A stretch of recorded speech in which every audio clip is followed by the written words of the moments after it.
Hey, what's happening, everybody? It's your boy. I'm back again with another one. So yeah, shout out to everybody that's been on the channel, showing love, hitting the subscribe button, share it. Matter of fact, hit the like button right now. We're trying to get the likes all the way up because it kind of helps, like with the algorithm and stuff.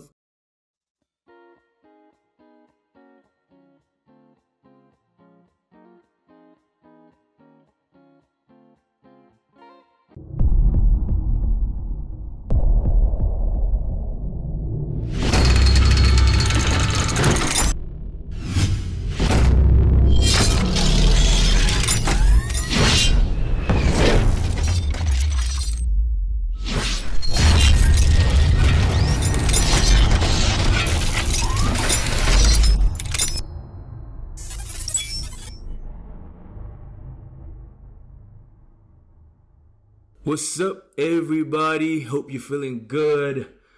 Oh man, I've been all over this app, Chat GPT. Now it's totally lit. If you haven't checked it out yet, make sure you do so. It's hotter than Google, trust me, because you can literally customize your messages and everything like that, so that it's kind of tailored to like sort of like a conversation. So you can ask a question and then follow up through. And then you can ask another question, follow up through, and sometimes because you've asked the previous question, it actually remembers like what you're talking about previously. So you can say, I'm wearing a suit today. What kind of color do you think I should go for today? And then, can you recommend some shoes? You don't have to say, can you recommend some shoes for that suit? It just knows.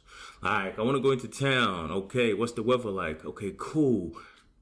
Da da da da da. Basically, it's a whole kind of different kind of game. It's crazy, guys. I can't really explain it. I want to explain it.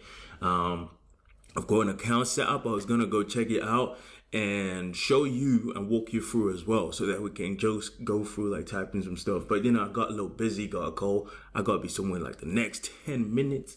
So I'm gonna try to be really quick just to show you this email template that is in front of me.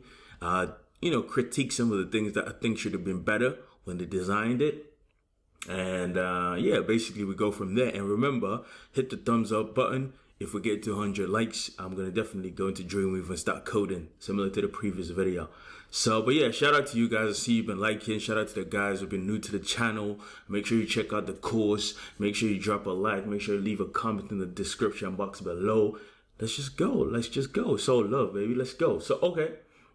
So yeah, as you can see in front of us right here, we got a few elements that we like to describe when we're talking about emails, right? So first of all, I'm gonna grab let me just pop up another layer. So what I'm gonna do is I'm on this layer. I'm just gonna doodle, so make the brush size smaller. So you see here what they got, basically here. They've got that could be your logo placement. Sometimes people used to use a logo. Sometimes people choose to use, they prefer to use text. So sometimes, your business name, just put your business name as text. It still counts, right? So yeah, here they got their logo as text, which is cool. Everybody will actually read it and, know the brand. That's okay. I'm receiving this email from Chat GPT. And then to add to that, they have a menu section at the top here. So that's actually quite important sometimes when you're sending out your communications, maybe because your website probably has like 20 pages. You got your home page, your about us and everything like that. But you have some important pages which you maybe want to promote, or some important pages which you want to drive traffic to. Or some, like in this instance, look, they've got they've got the help and the support. So maybe you want actually people to go to your help page quicker, for assistance. You don't want people to struggle to how am I going to get to the help? They clearly see it there, it's on top. So that's why some of these pages are important. If you're sending this email to developers, you want them to actually maybe get to the code page quicker. So that would be key, to put the most valued links at the top there, or the most links that you want to promote. So that being said, right, you will find that there's not a lot of space when you're talking about HTML emails, newsletters. You are sort of limited to like this width. Okay, so that width is like 600 pixels in most cases. Okay, or the maximum I would sort of say is 650. Okay, so what happens when you go over this number? When you go over this number, some people in different email clients, what's going to happen is some scrolly bars will start to appear where they have to scroll left and right to actually view the email. You know, you don't want people to be scrolling left and then scrolling right to actually view the whole contents of this email. Like, for example, this whole chunk could be cut off the screen, so they have to scroll to see this little bit here. So you don't want people to do that, right? You want to make it as easy as possible. And the number that is actually suggested, obviously, which most people use, is your 600, or some people stretch it to about 650, which is still cool. So yeah, those are those numbers to play with. So having said about those numbers, essentially what I'm saying here is you have to know that you're limited to the amount of links you can have here, because you only have 600 pixels to play with. Like, for example, everything is a division, say for example, of 600. So you have this logo bit, which is taking maybe, let's say, 200 pixels. Okay, minus 600, you left with 400. So now you're thinking about how many links can I fit in a 400 bit space. Okay, so that's how you're mathematically calculating these things. Okay, and of course, I run it through the course like 24/7. Everybody already knows. So yeah, so here we go. And then after that, what's happening here is if I go below, you'll notice they have the next section. If I just undo a bit, get rid of those. Okay, so they have the next section. If I can draw a box, ooh, the box is not cool. All right, anyway, that bit there, I was trying to draw like the hero section, which starts here to there and there to there. So that whole box is holding your image. Very important to have a nice hero image at the top, or a descriptive image, so that people actually see what this email is about. Okay, so that's why you put your image at the top there. Okay, in this case, the image was appropriate because it kind of matches the feel of the email, the colors and stuff like that as well. Okay, obviously beautiful lady on screen, and the title here just makes it work, you know, like okay, straight to the point, right? Nothing too cluttered, not too much text or information to confuse what the image is about. It's just straightforward. So yeah, sometimes you need to keep that simplicity so that it just like drives it home, right? Okay, my only concerns is how it blends into the background. Like, it just dissolves. But again, it could be a look and feel that somebody actually appreciates and wants to go for, in which case, go for it. It's cool. But maybe just a little bit of contrast ratio would have been nice, or maybe just like an off color here. So for example, in Photoshop, if I click the background, you can see it's really top corner close to white. So maybe if you look at this box here, so if maybe they're just going for something slightly darker, like this tone, it would have been just a little bit slightly darker, right? Okay. All right. So what else is happening here, right? What else is happening is they have this section here. Okay, so they've got that section there, and it's nice to have a heading, you know, nice bold heading, you know, doing this thing. You can see that the text transform on this thing is uppercase, okay, and the font weight is bold, okay. You know, it's things to just note. And mostly also important, you have to like factor in these things, like these gaps. Actually, I'm not liking this gray. Let's write with something like a green. Actually, green is becoming my favorite color these days. Okay. All right. So let's go like that. Boom. Okay. So you got those gaps that you have to be mindful of.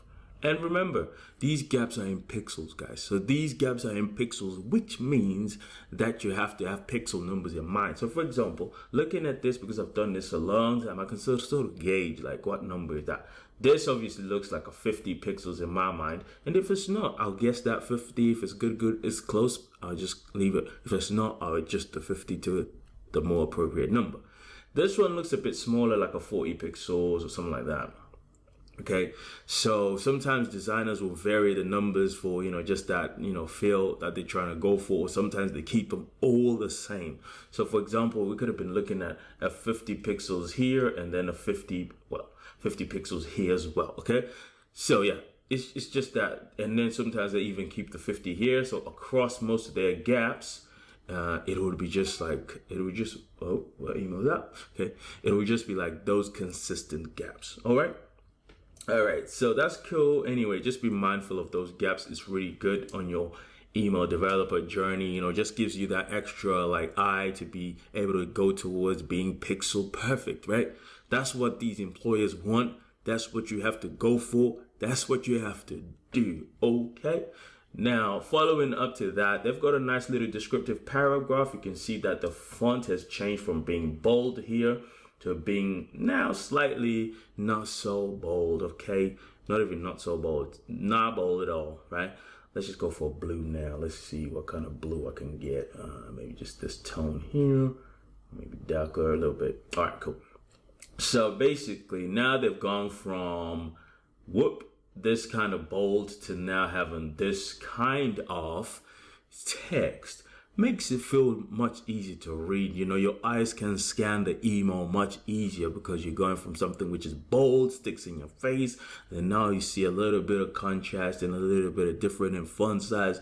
Then you start to think, okay, this is a little bit more maybe interesting chunk I have to kind of read. And then after you read that, what's the flow in the email? You have to go down here where you actually have to click the button to find out more if it's something that is of interest to you. That's why it's important in emails as well. I'll say this, to keep your emails short. You don't want to put like 50,000 lines here, like line after line, so that people read. People literally have got 11 seconds to interact with the email. If they don't like your email in 11 seconds, they're out. Most likely they're going to unsubscribe. Most likely they're going to put your thing in archive or spam or whatever, spam folder. So yeah, it is what it is. You have to be on point with your messaging. Make sure people then click the find out more button, because you're trying to get people to the website where they can actually interact, make a purchase, or do some downloading or whatever. You want people to interact. There's no point putting a whole chunk in an email and then they're gone. They didn't even interact. Okay, so that's why you keep it short and sweet. Put a button in there. Let them push over to the website. Then at that point, you got them.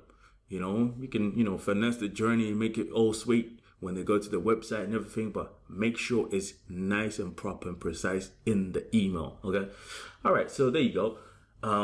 They do have some extra text under the button stylistically. This is really not necessary, but you could do.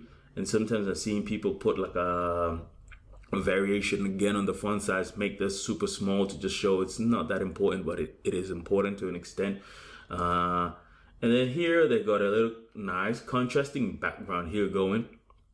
And let's go for a pink, since the button below is like a pink. Let's just go for this. Change the color.